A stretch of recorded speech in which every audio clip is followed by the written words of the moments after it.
Bonjour et bienvenue dans les 4V, Valérie Ayé. Bonjour Thomas Soto. Vous avez rendu hommage à Bernard Pivot hier dans un tweet, celui qui, avez-vous écrit, transmis l'amour des mots, de la littérature et des dictées à tant de Français. Alors comme les Français ne vous connaissent pas encore très bien, on va poursuivre l'hommage à Bernard Pivot grâce à quelques-unes des questions du questionnaire de Proust qu'il avait revisité. Quel est votre mot préféré ? Quel est mon mot préféré ? La détermination. Détermination, celui que vous détestez. La lâcheté. La lâcheté. Le son, le bruit que vous aimez. La mer. Ah, la mer. Pourtant, vous êtes mayonnaise. Pourtant, je suis mayonnaise, en effet. Et votre juron, gros mot ou blasphème favori ? Ah là là là là. Vous me posez une colle. Oh non, quand même. Qu'est-ce que vous dites, le gros mot que vous utilisez le plus ? Quel gros mot j'utilise le plus Ça, c'est Marie. Non, alors ? Je dirais putain. Putain. Est-ce que c'est celui que vous avez prononcé hier soir en prenant connaissance du dernier sondage publié par le Figaro et qui montre que Jordan Bardella fait 2 fois votre score ? 32% d'intention de vote pour lui, 16% pour votre liste. Moi, je ne peux pas me résoudre à voir une extrême droite aujourd'hui dans les sondages. Il ne s'agit que de sondages. Ce ne sont que des intentions de vote. Si hautes, effectivement, dans les intentions de vote. Et je suis déterminée pour faire mentir ces sondages parce que nous avons un bilan au Parlement européen, nous avons agi pendant 5 ans. Jordan Bardella, non seulement n'a pas exercé son mandat, mais en plus, le bilan du Rassemblement national, qui a été doublement vainqueur des dernières élections présidentielles, européennes. Attention au lapsus, effectivement, des dernières élections européennes n'est pas à la hauteur. Et il y a un monde entre ce qu'ils promettent aux Français et la réalité de leur vote. Quand même 2 fois plus. Qu'est-ce qui ne fonctionne pas ? Est-ce que vous avez le sentiment que les Français vous font payer le bilan des 7 ans d'Emmanuel Macron qui se trompe d'élection ? Comment expliquer un écart ? Il y avait 1 point d'écart, je crois, en 2019, au final, entre la liste de Nathalie Loiseau et celle de Jordan Bardella. Là, on est à 16-32. Alors, ce ne sont encore que des sondages, mais... Moi, ce que je vois, c'est que le Rassemblement national promet monts et merveilles. Avec eux, il n'y aura plus de problème de sécurité, il n'y aura plus de problème d'immigration, il n'y aura plus de problème de pouvoir d'achat. On l'a vu d'ailleurs, par exemple, sur les questions migratoires. Les extrêmes, les populistes promettent monts et merveilles. On l'a vu en Italie avec Giorgia Meloni, qui a d'abord dit « avec moi, plus de problèmes migratoires », qui a finalement appelé l'Union européenne à la rescousse. On l'a vu avec le Brexit, les Brexiteurs, qui avaient dit que tous les problèmes économiques seraient réglés, qu'il n'y aurait plus de sujet migratoire. Et on sait aujourd'hui la situation catastrophique du Royaume-Uni. Donc le Rassemblement national, aujourd'hui, promet monts et merveilles. Moi, ce que je vois, c'est qu'au Parlement européen, ils n'ont pas soutenu le plan de relance qui a permis de sauver des millions d'emplois et les entreprises en France. Ils n'ont pas soutenu le salaire minimum européen qui permet de lutter contre le dumping social. Ils n'ont pas soutenu la taxe carbone aux frontières qui permet aussi de protéger nos entreprises. C'est ça la réalité du bilan du Rassemblement national. Alors, vous avez dévoilé hier 48 propositions pour que l'Europe ne meure pas, un petit livret et un slogan « Nous avons besoin d'Europe ».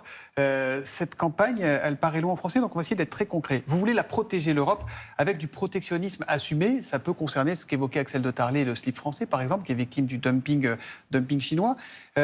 Pourquoi maintenant ? Pourquoi vous vous réveillez maintenant ? Pourquoi c'est maintenant que vous voulez imposer un bouclier commercial européen ? Ça fait des années qu'on connaît ces problèmes-là. Alors on ne se réveille pas maintenant.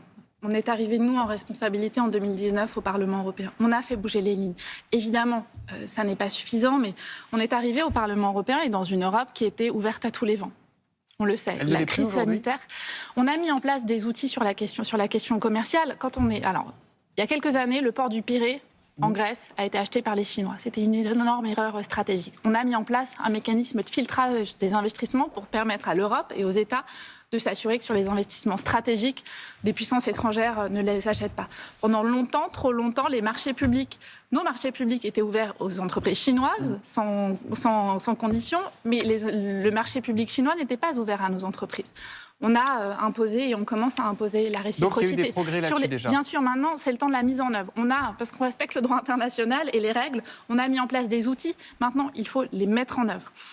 Et puis, s'agissant, par exemple, des voitures électriques, on sait que les Chinois sursubventionnent les voitures électriques qui viennent inonder ensuite nos marchés. On l'a vu avec les panneaux photovoltaïques. Malheureusement, il y a quelques années, il y a encore une entreprise les panneaux solaires, c'est perdu, qui a fermé à Carquefou. Donc, Il faut changer de braquet aujourd'hui. Et on a commencé, la Commission européenne, à la demande de la France, a lancé une enquête sur les subventions chinoises. Et une fois que l'enquête sera terminée, on verra. Moi, j'ai une forte probabilité qu'on a la confirmation que ces produits-là sont sursubventionnés et c'est de la concurrence déloyale. Dans ce cas-là, on prendra des mesures tarifaires pour répondre à cette agression. Vous souhaitez, toujours dans votre programme pour la maîtrise des frontières extérieures, que Frontex passe de 10 000 à 30 000 agents. Il y a une question à laquelle vous avez refusé de répondre. Y a-t-il trop d'immigration en France, Valérie Ayé ? Alors, cette question elle m'a été posée par l'extrême droite. Par Jordan Bardella, et évidemment, avec... mais des Français se la posent aussi. Alors, je pense qu'il y a un contournement du droit d'asile. Il y a trop de contournement du droit d'asile aujourd'hui. Il y a une immigration irrégulière à laquelle il fallait répondre et qu'il faut réguler. C'est le sens du pacte asile et migration que nous avons voté au Parlement européen. C'est la réalité de la situation aujourd'hui. Ensuite, que les Français perçoivent dans certains endroits les difficultés liées à l'immigration et l'immigration irrégulière en particulier, c'est une réalité des difficultés du quotidien. La réponse, c'est comment on régule, comment on s'assure qu'il n'y ait pas de contournement du droit d'asile, comment on s'assure qu'on régule l'immigration et qu'il n'y ait plus de flux d'immigration irrégulière. La réponse, c'est le pacte asile et migration que nous avons négocié au Parlement européen et que j'ai voté. Je suis la seule tête de liste à l'avoir voté. Aucune des autres têtes de liste ne l'a soutenu. Les autres sont des partisans du statu quo. Moi, j'apporte des réponses concrètes.